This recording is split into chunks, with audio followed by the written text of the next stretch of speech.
तो अब तक आपने हंटा वायरस के बारे में रैंडम सोर्सेस से ज़रूर कुछ ना कुछ सुन रखा होगा और हो सकता है आपको पता हो कि इसकी केस फैटिलिटी रेशो 30 to 40% है, मतलब कि कोविड से 20 से 30 गुना ज़्यादा।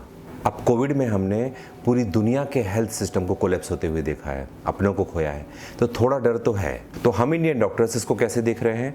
अगर हमें इस वायरस से लड़ना पड़े तो हम उससे कैसे लड़ेंगे? इस छोटे से वीडियो में मैं इन सारी बातों को बहुत ही सिंप्लीफाई करके बताऊंगा। वीडियो के एंड में कुछ प्रैक्टिकल टिप्स भी दूंगा।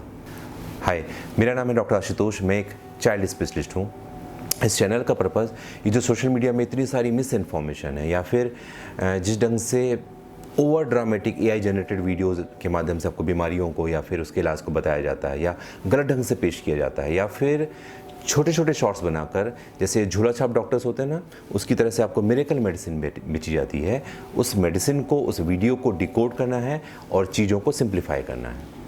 तो इस वीडियो में आपको जो भी कुछ जानकारी मिलेगी वो एविडेंस बेस्ड होगी, ऑथेंटिक सोर्सेज से होगी। और पिछले 20-22 सालों में पहले मेरा गवर्नमेंट हॉस्पिटल और फिर कॉर्पोरेट हॉस्पिटल और अब मेरी पर्सनल क्लिनिक, उसके जो पेशेंट्स के साथ जो डायरेक्ट अनुभव होते हैं उसके बेसिस पर मिलेगी। तो अगर आपका बच्चा 1 दिन से लेके 18 साल की उम्र तक का है तो आप हमसे जुड़ सकते हैं। तो डॉक्टर्स के लिए इस वायरस का नाम नया नहीं है, पर अभी हाल फिलहाल ऐसा क्या हुआ कि सभी लोग इसके बारे में बात करने लगे। शुरुआत ऐसे होती है कि 1 अप्रैल 2026 को अर्जेंटीना में एक जगह है जिसका नाम है उशुआया, जिसको बोलते हैं गेटवे ऑफ अंटार्कटिका। वहाँ से एक जहाज़ निकलता है। जहाज़ का नाम होता है MV होंडियस और इसमें बैठे रहते हैं लगभग 147 लोग। तो इस टाइप के ट्रैवल में प्लान क्या होता है? रिमोट आइलैंड को एक्सप्लोर करना, पेंगुइन्स की कॉलोनीज देखना, वाइल्ड लाइफ को एक्सप्लोर करना, पोलर लैंडिंग करना, ग्लेशियर देखना। तो पहले से ही सबको पता था कि ये हफ्तों एनक्लोज्ड ऑनबोर्डिंग करेंगे, आइसोलेटेड एनवायरनमेंट में रहेंगे, हार्श वेदर इनको मिल सकता है और लगभग इनको 10,000 किलोमीटर ट्रैवल करना है। ये किसी को भी नहीं पता था कि ये 1 हफ्ते के अंदर ये जो ड्रीम अंटार्कटिक एक्सपीडिशन चलने वाला है ये एक इंटरनेशनल इमरजेंसी बनने वाली है। तो शुरुआत होती है 6 अप्रैल को। एक शख्स बीमार पड़ गया, हम इसको बोलते हैं इंडेक्स पेशेंट। लक्षण क्या थे उसको? सर दर्द था, बुखार था, पेट का दर्द था, डायरिया था। ये बहुत ही कॉमन सिम्टम्स होते हैं। तो वहाँ की जो मेडिकल टीम थी उनको भी लगा कि मामूली इन्फेक्शन होगा। और बीमारी शुरू होते ही 5 दिन के अंदर उस शख्स की मौत हो गई, कारण किसी को नहीं पता चला। फिर अप्रैल 24 से अप्रैल 26 के बीच में 2 और डेथ हो गई विद सेम सिम्टम्स, ये कंफर्म हो गई। फिर 2 मई 2026 को WHO ऑफिशियली अलर्ट हो गया और इसके बाद तो वर्ल्ड की अलग अलग जगह से सेम इलनेस से केसेस रिपोर्ट होना चालू हो गए और जो वायरस पकड़ में आया वो था हंटा वायरस फैमिली का वायरस। तो अभी हंटा वायरस ने उस पेशेंट के अंदर किया क्या? हंटा वायरस 2 तरह से मरीज को परेशान करता है, एक उसके फेफड़े में अटैक करके और दूसरा उसकी किडनी में अफेक्ट करके। ये जो फेफड़ों में अटैक करता है इसको बोलते हैं HPS, hanta virus pulmonary syndrome. इसमें होता क्या है? फेफड़े में पानी भर जाता है, रेस्पिरेटरी फेलियर हो जाता है और पेशेंट की डेथ हो जाती है। जो अमेरिका में जो स्ट्रेन पकड़ में आ रहा है वो ये वाला स्ट्रेन है जो HPS करता है, फेफड़ों में अटैक करता है। इसकी मोर्टेलिटी बहुत ज़्यादा है, 30 to 50% इसकी मोर्टेलिटी है। दूसरी तरह की जो हंटा वायरस फैमिली होती है वो किडनी में अफेक्ट करती है। इसकी मोर्टेलिटी पहले वाले से कम होती है, 10 से 15%, पर ये नंबर भी बहुत ज़्यादा होता है। ये करता क्या है? ये HFRS करता है, मतलब कि किडनी में जाकर ये haemorrhagic fever with renal syndrome करता है। इसमें होता क्या है? ब्लीडिंग शुरू हो जाती है और गुर्दे काम करना बंद कर देते हैं। ये जो एशिया और यूरोप वगैरह में ना ये वाला स्ट्रेन ज़्यादा कॉमन है।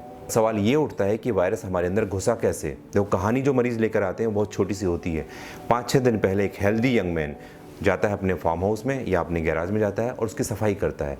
5-6 दिन बाद उसका किडनी फेल या फिर उसका गुर्दा फेल। इतनी छोटी सी कहानी लेकर लोग आते हैं। पर गैराज में या फिर फार्म हाउस में ऐसा हुआ क्या?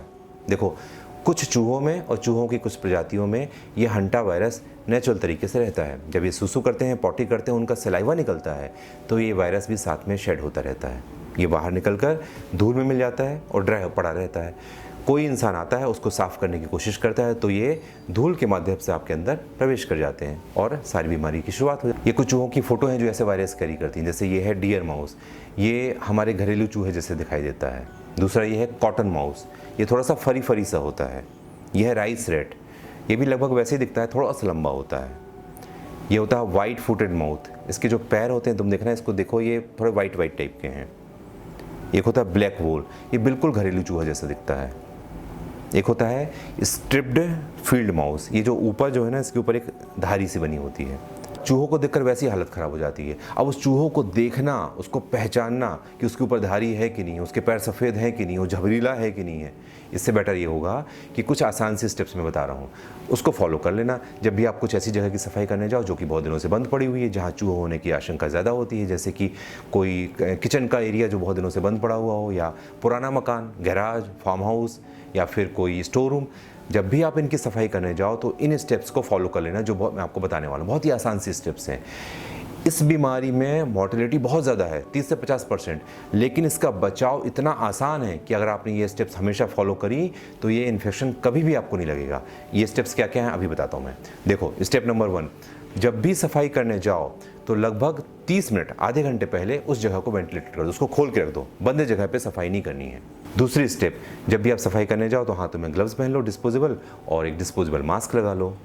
स्टेप 3, कभी भी झाड़ू या वैक्यूम क्लीनर का इस्तेमाल मत करो। देखो, चौथी स्टेप बहुत इंपॉर्टेंट है, 0.5% सोडियम हाइपोक्लोराइड का वहाँ स्प्रे कर दो। 10 मिनट के अंदर सारे के सारे हंटा वायरस मर जाएंगे, इतना इफेक्टिव होता है। अभी 0.5% सोडियम हाइपोक्लोराइड आपको कहाँ मिलेगा? देखो, घर में मैं खोज रहा था तो मुझे तो घर पे ही मिल गया।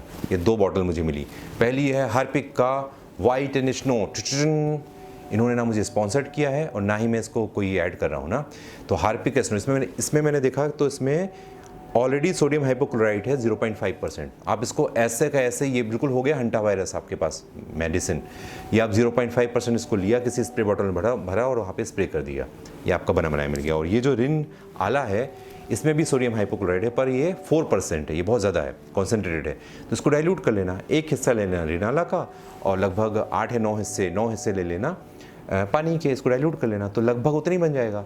इसको आप स्प्रे बॉटल में भर लेना और जिस एरिया में आपको सफाई करनी हो उसके पहले 10 मिनट पहले उसको जाके स्प्रे कर देना। 10 मिनट के बाद आप जाओ और उसको गीले कपड़े से, आपको झाड़ू नहीं लगानी है, गीले कपड़े से, डिस्पोजेबल जिसको आप फेंकने वाले हो, उस कपड़े से उसको पूरी तरह से, ग्लव्स आपने पहना हुआ है, ग्लव्स से सफाई कर लेना और उसको एक किसी प्लास्टिक की डिस्पोजेबल किसी पॉलीथीन में बंद करके उसको टाइट से बंद कर देना और उसको डिस्पोज कर देना। जब भी आप हैंड वॉश करो उसके बाद, तो ग्लव्स पहले पहने हुए आपको पहले हैंड वॉश करना है, उसके बाद ग्लव्स को हटाना है। इस ग्लव्स को भी आप डिस्पोज कर देना आपको प्रॉपर्ली उसी प्लास्टिक के क्लोज्ड आपके बैग में, और उसके बाद फिर आपको हैंड वॉश कर लेना है। मास्क को भी साथ में डिस्पोज कर देना है। ये सिंपल सा आसान तरीके हैं, इससे आप कभी भी आपको हंटा वायरस जैसी गंदी बीमारी कभी भी आपको नहीं लगेगी। अच्छा, एक लास्ट स्टेप और फॉलो कर लेना कि आपको पता चल गया कि यहाँ पर चूहे सुसुपॉटी करते हैं, तो जब आपने सफाई कर दी, उसको सफाई करने के बाद भी इसी स्प्रे को आपने करके उसको छोड़ देना, बस ये फाइनल स्टेप है। देखो, इस वीडियो के बनने तक 10 केसेस डिटेक्ट हो चुके हैं, उसमें से 8 कंफर्म है, 2 सस्पेक्टेड हैं, 3 की डेथ हो चुकी है। मतलब कि जिनको बीमारी लग रही है 30 से 50% चांस है कि उनकी डेथ हो जाती है। तो इसकी मॉर्टेलिटी इतनी हाई है। लेकिन अच्छी बात क्या है इसमें बहुत, कि एक मरीज़ से दूसरे मरीज़ के बीच में जो ट्रांसमिशन होता है वो, उसकी संभावना लगभग ना के बराबर है। पर एक बुरी बात भी है, हम सब ने कोविड देखा हुआ है, हम सब ने कोरोना को रंग बदलते देखा है। ये जो वायरस होते हैं ये गिरगिट की तरह रंग बदलते हैं, तो हम क्यों रिस्क लें जब भी। और उसका ट्रीटमेंट कितना आसान है, आप वायरस को बाहर 10 मिनट में मार सकते हो। 0.5% हाइपोक्लोरिक एसिड का सोल्यूशन आपको बस लेना है, वहाँ छिड़काव करना है। तो आपके जो आपके घर का एरिया जो कोई बंद पड़ा हुआ है, जहाँ आपको लग रहा है कि चूहों की मूवमेंट हो सकती है, जो ग्राउंड फ्लोर में रहते हैं, जिनके घर में गैराज है, स्टोर रूम है, वहाँ पर बस आपको छिड़काव करना है। इतना आसान है उसका बचाव। अगर इस वायरस के बारे में कोई भी नया अपडेट मिलता है, अगर ये रंग बदलता है, तो सबसे पहले मैं आपको बताऊंगा। तो अगर आप मुझसे जुड़ना चाहते हैं, इस चैनल से जुड़ना चाहते हैं, तो इसको सब्सक्राइब कर लीजिए। Thank you so much for watching.